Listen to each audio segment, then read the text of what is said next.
Hello everyone, আসসালামু আলাইকুম। Welcome back to my new video.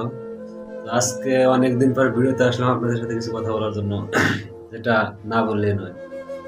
আসলে বর্তমান আমি গার্মেন্টসে আছি। সবাই মনে করেন গার্মেন্টসের চাকরি কিন্তু অনেক সুখের এবং শান্তির হয়।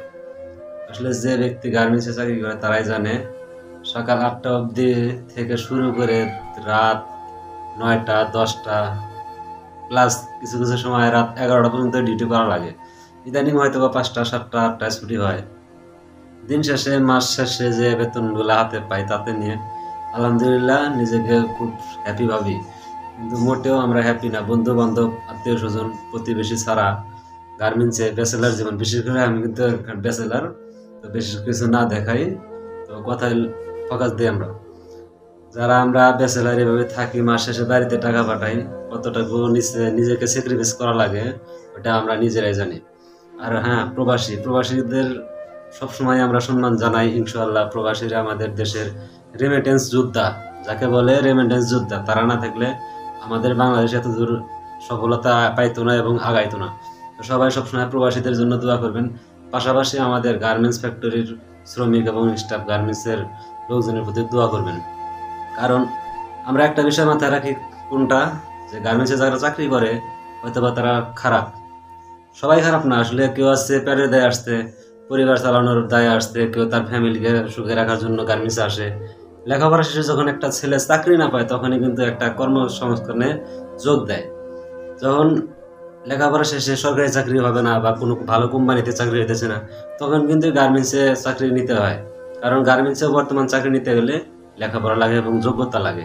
গার্মেন্টসে একটা কোয়ালিটি বর্তমান চাকরি নিতে গেলে ন্যূনতম এসএসসি পাস, ইন্টার পাস লাগবে, মাস্ট বি। তারপরে ইদানিং কম্পিউটারও কিছু কিছু জানতে হবে। তো গার্মেন্টসকে কেউ ছোট মনে করবেন না।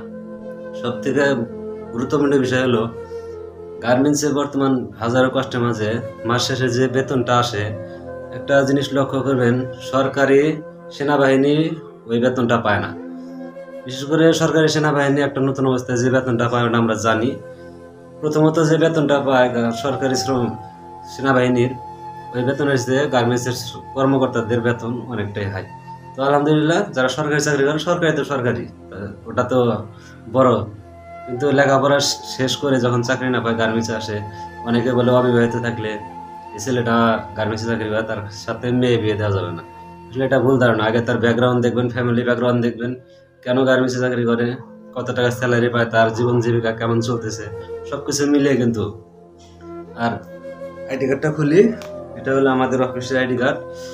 এটা না দেখাই, কারণ দিন শেষে সকালবেলা করতে হয়, অফিস থেকে বাইরে হয়ে রুমে এসে খুলতে হয়। এটা হলো আমাদের একটা পরিচয়পত্র। তো আমি যেহেতু গার্মেন্টসে চাকরি করি, তাই গার্মেন্টস নিয়ে ছোট করে কিছু কথা বললাম। যদি কোনো ভুল হয়ে থাকে কথার মাঝে, তো সবাই ক্ষমার দৃষ্টিতে দেখবেন। আর যদি কারো মতামত থাকে অবশ্যই কমেন্ট বক্সে জানিয়ে দেবেন। তো আবারও নতুন ভিডিও নিয়ে আসবো ইনশাআল্লাহ আগামীতে। যেহেতু পেজের মনিটাইজ সেট আপ, আমার পেজে অনেকে জানেন যে আমার পেজে রেস্ট্রিকশন দেওয়া হয়েছিল একটা ভিডিওর কারণে। মনিটাইজের কিছুদিন পরে আমার পেজে রেস্ট্রিকশন দেওয়া হয়, যেটা আমার অনেকটাই কষ্টদায়ক হয়েছে। সেজন্য আমি আর ভিডিও আপলোড দিই নাই, কোনো আর্নিং করতে পারি নাই। তো একজনের সাথে পরামর্শ করে বা আমি অনলাইনে ঘাটাঘাটি করার পর আমার পেজের সমস্ত ভিডিও ডিলেট এবং পাশাপাশি প্রোফাইল, কভার ফটো সব কিছু ডিলেট দিয়ে একটা নতুন প্রোফাইল দিই। তার কিছুদিন পরে আমার পেজে কোনো কাজ বাজ করি না, হঠাৎ করে দেখি কন্টেন্ট মনিটাইজেশনটা সেট আপটা আয়া পড়ছে। পরে আমি সেট আপটা ক্লিক করে সেট আপটা অন করে ফেলছি। আর এখন আলহামদুলিল্লাহ কিছু লাইভ করছি, দু একটা ভিডিও দিতেছি আপনাদের মাঝে। আবারও ফিরবো আগামী দিন, আগামীতে আবারও ফিরবো আরো গভীরভাবে, যেন আগামীতে আপনাদের কাছে ভালো কিছু উপহার দিতে পারি। সেজন্য এখন টুকটাক ভিডিও দিতেছি। সবাই পাশে থাকবেন, আগের মতোই ভালোবাসা দিবেন, ইনশাআল্লাহ ভালো কিছু পাবেন। তো সবাই ভালো থাকবেন, সুস্থ থাকবেন। খোদা হাফেজ, আসসালামু আলাইকুম।